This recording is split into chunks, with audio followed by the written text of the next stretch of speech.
کمیته اندوز تاجیکستان در رابطه با جریمه 155 میلیون سومانی شرکت موبیلی ایتیسل در تاجیکستان اظهار نظر کرد. نصرت الله دولتزاده رئیس کمیته اندوز تاجیکستان در پاسخ به خبرنگاران گفت که این تنها شرکت ایتیسل نیست که در سال جاری در پی سنجش ها و آشکار شدن اندازهای ناسپرده جریمه بندی شد. نصرت الله دولتزاده گفت کارمندان کمیته انداز در پی یک سنجش پرداخت نشدن اندازها را در شرکت موبیلی ایتیسل آشکار کردند و جمع اندازهای ناپرداخته و جریمه های آن 155 میلیون سومانی را تشکیل کرده است. با گفته رئیس کمیته انداز حالا جانب‌ها وارد یک بحث دادگاهی شدند و پس از حکم دادگاه معلوم می شود که شرکت موبیلی ایتیسل این مبلغ را به بودجه دولت تاجیکستان پرداخت می کند و یا خیر. من دوره فعالیت میکنه در همچون سپارنده انداز ارزش ایلوه شده با قید میگیریم. متاسفانه پس که با خونوشکنی بیشتر رو میتن. من بعد اون خولگیایی که در قانونگذاری هست وان لازم که واسه امر استفاده برده با خونوشکنی رو میداد.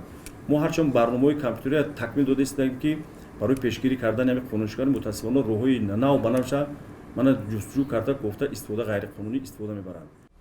در حالی که شرکت موبیلی ایتیسل از یک جانب و از جانب دیگر کمیته انداز تاجیکستان وارد یک بحث دادگاهی شدند، مشتریان شرکت ایتیسل از آن نگرانند که جریمه شدن شرکت موبیلی ایتیسل باعث گران شدن نرخ‌های خدمت‌رسانی این شرکت نگردد.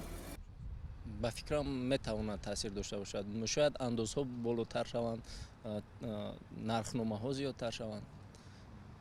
جناب دولتزاده همچنین در رابطه با دیگر شرکت‌های موبیلی گفت که آنها نیز به روی پوش کردن انداز در سال گذشته دست زدند و در پی یک سنجش این عملکرد آنها آشکار شده است. در پی این شرکت مگافون به قدر 155 میلیون سومانی و شرکت موبیلی بیلاین به قدر 153 میلیون سومانی جریمه بندی شدند. این شرکت ها نیز از بالای این حکم کمیته انداز به دادگاه شکایت بردند، اما در دادگاه بالاخره این دو شرکت مغلوب شده و همکنون مجبورند این مبلغ را به فایده بودجه پرداخت کنند. با گفته مسئولان کمیته انداز همکنون شرکت مگافون کل این مبلغ یعنی 155 میلیون سومانی را به بودجه دولت پرداخت کرده است، اما شرکت بیلاین تنها 80% آن را و باقی مانده مبلغ را باید دوره به دوره پرداخت نماید.